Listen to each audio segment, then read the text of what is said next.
Joey, van harte welkom en fijn dat je erbij bent op deze voormiddag bij Xavier Ontmoet. Akelab, voor de mensen die het nog niet kennen, even kort in een paar zinnen, wie of wat zijn jullie anno 2025? Ja, Akelab is nog steeds een van de grootste veiligheidsopleiders van Nederland. We zijn inmiddels met een 50-tal medewerkers en we verzorgen voor een 55.000, 60.000 cursisten op jaarbasis heel verschillende veiligheidstrainingen. Denk aan BHV, EHBO, maar ook heftruck, hoogwerker en safety awareness trainingen. Dat doen we met een groot team door heel Nederland en we blijven nog steeds in ontwikkeling en innoveren. En al de nodige jaren, jullie hadden onlangs een paar jaar geleden jubileum. Klopt, wij bestaan inmiddels meer dan 25 jaar en om precies te zijn, aanstaande oktober bestaan wij 27 jaar. Ja. En jouw vader is het begonnen? Ja, pap van mij is oprichter, in 1998 begonnen en eigenlijk langzaamaan uitgegroeid tot wat we nu zijn. Zelf zit ik er inmiddels 18 jaar bij betrokken. Meer dan de helft van het meer dan de helft van het bedrijf. Ja. En sinds het 25 jaar jubileum heeft pa mij de aandelen volledig overgedaan. Ja, want inderdaad, we hebben in 2018 ook tegenover elkaar gezeten. We hebben vaker tegenover elkaar gezeten, maar het wordt niet altijd gefilmd. Nee. En toen stonden jullie nog samen aan het roer in 2018. Klopt. Maar dat is nu, je vader heeft nu echt een stapje teruggezet. Ja, eigenlijk. Pa heeft echt vanaf 2016 eigenlijk zijn we langzaamaan begonnen om een overdracht te realiseren. Ook omdat het natuurlijk pa zijn kindje was en dat laat je niet zomaar los. Dus heel langzaamaan begonnen, stapje voor stapje en in 2023 is het helemaal overgegaan aan mij. En heeft pa gezegd, joh, ik help je waar ik je kan helpen, maar als het niet nodig is, dan doe ik me lekker alleen. Okay. Dus hij is er nog met regelmaat voor me te ondersteunen met trainingen, in te springen bij ziekte. En wat gewoon fijn is, tegenwoordig met de communicatiemiddelen, als ik hem nodig heb, kan ik hem bellen als hij in het buitenland verblijft. En dan kunnen we toch even sparren en dan, pap, je hebt dit ook al eens meegemaakt. Toen heb jij dit opgelost, toen der tijd. Ja, dus dat is wel leuk. De geschiedenis blijft zich natuurlijk toch een stukje herhalen door de loop der jaren. Ja, maar hij heeft dus wel eigenlijk sinds 2023 zijn kindje echt ook los kunnen laten. Helemaal los kunnen laten. Het is niet dat je voelt de afgelopen 2 jaar hij probeert zich toch nog een beetje... Nee, absoluut niet. Nee. Pa heeft eigenlijk al vanaf 2016 gezegd, Joey, het bedrijf gaat over naar jou. Hè. Ik heb het gewoon gekocht van hem. En in die periode heeft hij altijd gezegd van, joh, ik wil gewoon dat jij je eigen bedrijf ervan gaat maken. Dus hij heeft me altijd de ruimte gegeven om dat langzaam te vormen. Dus vanaf 2016 zijn we best wel veel dingen gaan veranderen. Uiteindelijk hebben we een managementteam weten in te stellen. En dat heeft zich doorontwikkeld. En dat heeft ertoe geleid dat hij eigenlijk vanaf 23 iets af van, joh, ja, ik doe eigenlijk je alleen maar ondersteunen. Dus nu tijd om alles over te doen aan jou. En zo is dat, heeft het helemaal losgelaten. Vanaf 2016 was het vanaf toen pas duidelijk dat je het ondernemerschap in zou gaan of het familiebedrijf in zou gaan? Nee, ja, dat had ook meer te maken dat mijn vader nog relatief jong is. Dus pap wordt dit jaar 63. Dus ja, hij is nog relatief jong en had ook zoiets van, ja, ik wil eigenlijk nog niet zo vroeg stoppen. Nee. Maar van de andere kant, pa heeft lang genoeg gewerkt en heeft iets moois opgebouwd. En ik heb gezegd van, joh, ga lekker genieten. Je bent vanaf je 60ste heb je er meer aan om te genieten dan tot je op je 70ste gaat beginnen. En ga vooral de dingen blijven doen wat je leuk vindt. Dus hij ondersteunt me daarom nog regelmatig met een training links of rechts. Dus dat is wel mooi. Is het je dan gelukt vanaf 2023 dat je vol aan het roer stond om dan wel die balans werk-privé te behouden eigenlijk, zeg maar? Want ja, toen stond je vol in charge. Ja, nou ja, kijk, uiteindelijk denk ik dat je als ondernemer daar zeker een goede balans in moet proberen te vinden. Genieten is gewoon belangrijk. En we hebben eigenlijk vanaf 2016 het bedrijf aan het veranderen geweest. En daardoor hebben we een managementteam weten in te stellen. En we zijn een bedrijf met 50 mensen. En dat kan ik niet alleen besturen. Nee. Daar komen zoveel facetten op je af. Dus we hebben sinds vorig jaar een operationeel management ingesteld met een junior en een senior operationeel manager. We hebben een HR-adviseur in dienst genomen. Dat betekent dat we gewoon veel bredere basis hebben om het bedrijf te kunnen besturen, kunnen draaien. En dat betekent ook dat ik daardoor gewoon mijn ruimte heb om ook mijn momenten te kunnen genieten van mijn kinderen en van een stukje vrije tijd. Ja. Ander voordeel wat corona ons heeft gebracht, behalve veel ellende in die periode, is dat er voor ons heel veel mogelijkheden zijn om remote te werken. Dus we kunnen steeds meer van thuis uit werken. Kijk, voor een docent is dat natuurlijk onmogelijk. Die zal fysiek aanwezig moeten zijn. Ja. Hetzelfde als dit interview. We kunnen dat niet. Ja, het kan via Teams, maar het geeft een ander gevoel. Precies. Maar voor mijn werk en de dingen wat ik doe, zijn er best wel veel mogelijkheden om dat op afstand te doen. Ja. Dus jouw eerste energie en kracht gaat nu naar eigenlijk het managementteam inspireren, bijstaan, motiveren. En zoals zij de rest van het bedrijf eigenlijk. Ja, ze houden in principe 80-90% van de operationele gang van zaken bij mij vandaan. We zijn natuurlijk een relatief jong managementteam met 2 nieuwe mensen vanaf vorig jaar. En een HR-dame. Maar dat betekent wel dat ik daar heel veel tijd in stop, veel uitleg geef, maar dat er ook heel veel veranderingen komt. Want ik heb gewoon gezegd van de heilige huisjes vanuit het verleden bestaan niet meer. Dus alles mag anders. Sterker nog, alles moet anders. Want we willen ons graag voorbereiden op de toekomst. Ja. We willen graag meebewegen met de toekomst. Dus ik kan me wat meer bezighouden met het ontwikkelen van nieuw business en innovaties. En het managementteam zorgt voor de operatie, maar zorgt ook dat processen naar een enorme update krijgen. Wij deden heel lang dingen omdat we ze zo deden. Ja. En nu komt er een verse blik binnen en die kijkt naar het systeem en die zegt van oké, waarom doen we deze stap nog? Ja, en als dat doen we omdat we dat altijd deden. Ja. Dan gaan we ook kijken, moeten we hem nog doen? Dus dat is wel mooi. Dus heilige huisjes bestaan niet meer bij ons in het bedrijf. Nee. En we zien gewoon enorme positieve doorontwikkelingen binnen ons bedrijf. En dat maakt het toch ook wel makkelijker nu, althans dat zie ik ook bij ons familiebedrijf, als senior er nog is, ja, dan doe je iets meer op de oude manier, omdat men het zo gewend ook is, vanuit de vorige generatie. Ja, nu kun je die vrijheid iets meer geven van... Ja, en ik wil voorkomen dat we het blijven doen zoals we het deden, want dan krijgen we wat we hadden. Hè. En je wilt een stap vooruit. En we willen vooruit en we willen naar voren toe. Dus we hebben ook in arbeidsvoorwaardelijke zaken behoorlijk dingen veranderd. Daar waar in het verleden dachten dat wij zelf als management de verantwoordelijkheid moesten houden voor bepaalde zaken. Ja, zien we ook dat we de verantwoordelijkheid ook echt gewoon bij de medewerkers kunnen leggen. En dat ook betekent dat medewerkers veel harder ontwikkelen, sneller ontwikkelen en meer... meedenken, meer gevoel bij de organisatie hebben. En dat is gewoon heel mooi om te zien. Ja. We gaan in de zomer 2025 niet te veel meer terugblikken op corona, maar je gaf het net zelf aan, de ellende van corona. Ja, ook in jouw sector. Ja, je zei het net, fysiek moeten de mensen op pad, maar toen kon er weinig. Nee, toen viel het gewoon stil. En het is natuurlijk, veiligheid blijft doorlopen. Arbobed werd niet stopgezet natuurlijk, dus men moest veilig blijven werken. Maar het is natuurlijk niet uit te leggen tot als de kinderen niet naar school mogen, tot de volwassenen wel in een klaslokaaltje moeten gaan zitten. Ja. Dus we hebben ons daar heel snel op kunnen aanpassen door te werken met ruime lokalen, die 1,5 meter cultuur wat toen ontstond. Maar we hebben ook toen 3 eigen studio's opgetuigd. En daar konden we vanuit verschillende cameraposities training geven. Vergelijk het een beetje met zoals we naar het weerbericht of naar een nieuwsuitzending kijken. En dan kon een instructeur zelf op een knopje duwen en dan kon de camerapositie veranderd worden naar de reanimatiepop of naar een oefenvoorbeeld. Ja. En dat heeft wel betekend dat we hebben kunnen doordraaien. En er zijn nu nog 2-3 trainingen die wat we eigenlijk alleen nog op die manier aanbieden, omdat het qua reistijd en qua organisatie eigenlijk gewoon onzinnig is om voor 2 uurtjes, ik noem maar wat, naar Groningen te gaan rijden. Terwijl we dat ook heel goed met de online studio's kunnen. Maar toch zie je, ondanks toen dacht iedereen, nu gaat alles naar online, maar toch zie je ook in jouw branche dat het merendeel van de trainingen terug naar fysiek is. Kijk, in opleidingsland was e-learning altijd de heilige graal. Ja. En de e-learning gaat het hele opleidingsland veranderen. E-learning heeft ook best wel veel verandering gebracht. Maar onze opleidingen zijn heel praktisch gericht. Ja. Reanimeren moet je doen. Dat is hetzelfde als fietsen moet je leren. Je kan een e-learning volgen over autorijden of over fietsen, maar het uiteindelijk zelf doen. De competentie moet je praktiseren met je handen. Die brandblusser moet je vastpakken. Die moet je vastpakken, een brandblusser.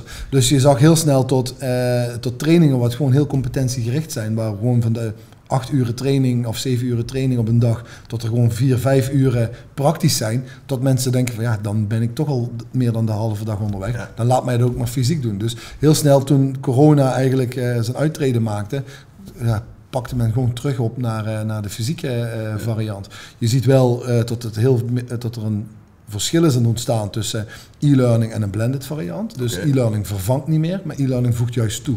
En dat is een positieve ontwikkeling. Want wanneer je een e-learning kan doen en je kan daarmee al enigszins voorbereid komen, maar je kan meer informatie krijgen dan dat ik jou tijdens een training mee kan geven, ben je veel veiliger onderweg. Dus de blended variant zien we wel wat toenemen op dit moment. In 2018, toen we met elkaar spraken, toen was een van jouw grootste uitdagingen al het vinden van goed personeel. Ja. Ik neem aan dat het in 2025 niet of van de een op ander jaar is opgelost.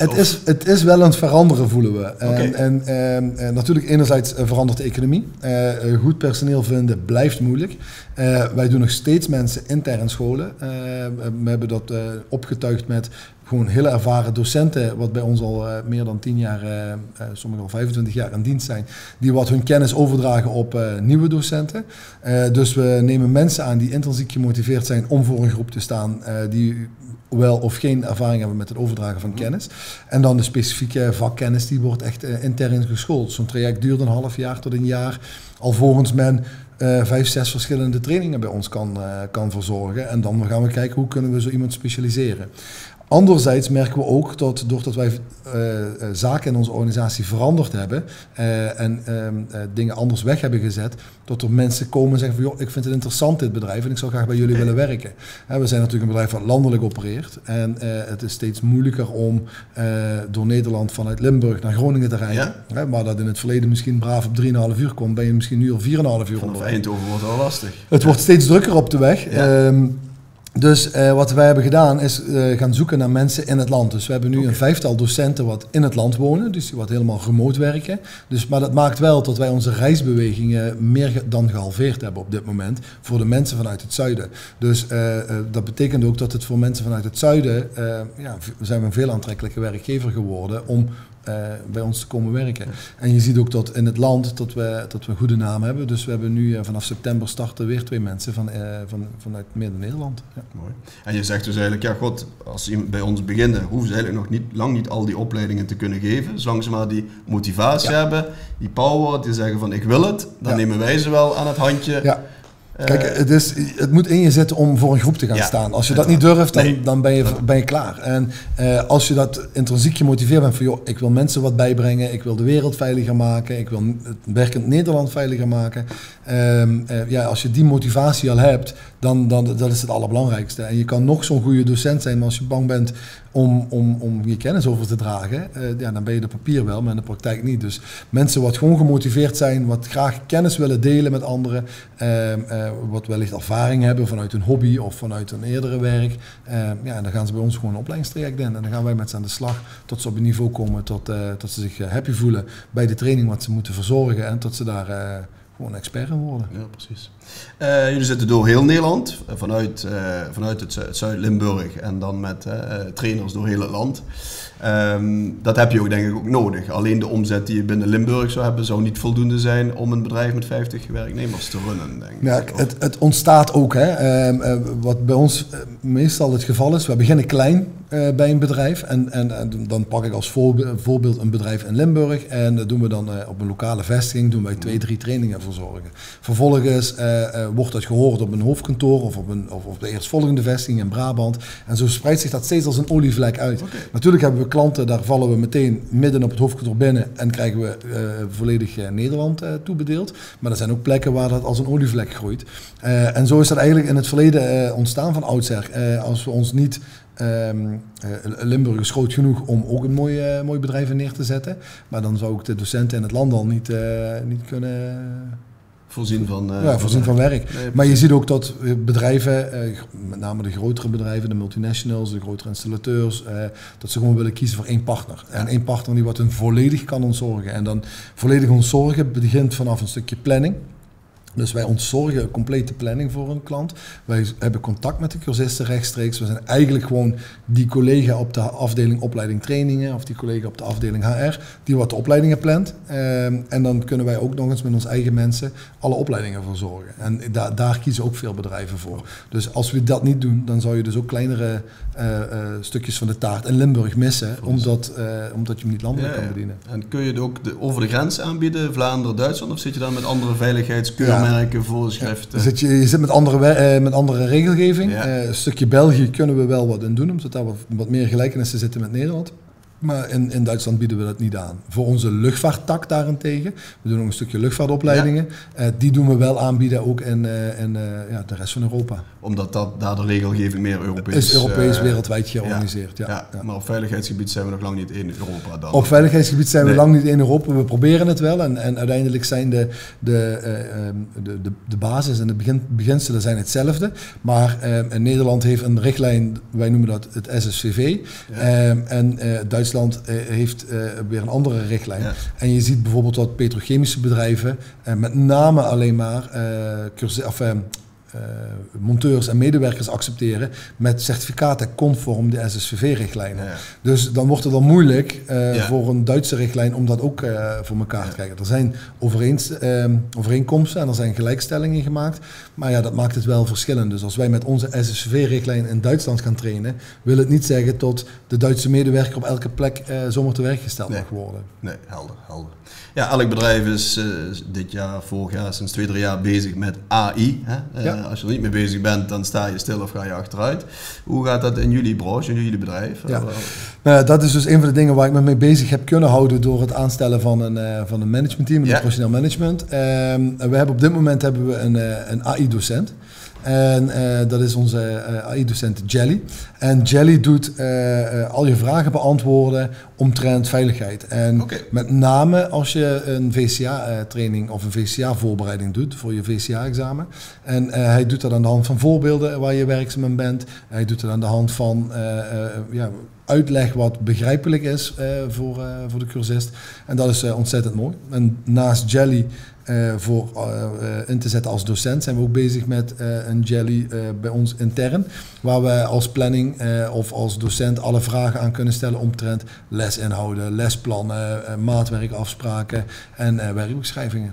Maar is het dan zo dat als Jelly de komende jaren broers of zus krijgen, bij wijze van spreken, dat jij minder fysieke trainers zou nodig hebben? Of denk ik niet. Kijk, VCA is zo'n training waar vaak een e-learning voor gedaan wordt, alleen een boek voor genomen wordt of 1 lesdag voor ingezet wordt.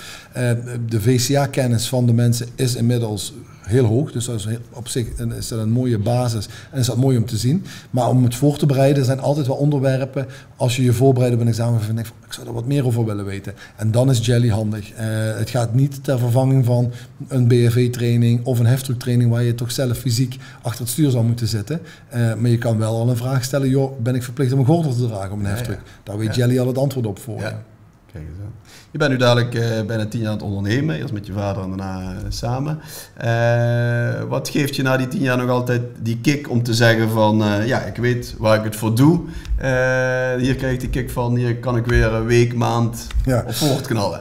Ik denk dat dat de successen zijn wat je kan boeken. En natuurlijk, je hebt tegenslagen, je hebt dalen en toppen, om het maar zo te noemen. Maar uiteindelijk de verandering, steeds de uitdagingen, wat steeds het ondernemen met zich meebrengt. En dan toch alles tot een goed einde proberen te laten brengen. Dus een jaar afsluiten met een mooi resultaat, maar ook toch nieuwe medewerkers weten te vinden. Maar ook die nieuwe klant wat je binnenhaalt. Eigenlijk, dat soort dingen, daar krijg ik energie van. En daar blijf ik gewoon steeds kick van krijgen van, joh, op naar de volgende.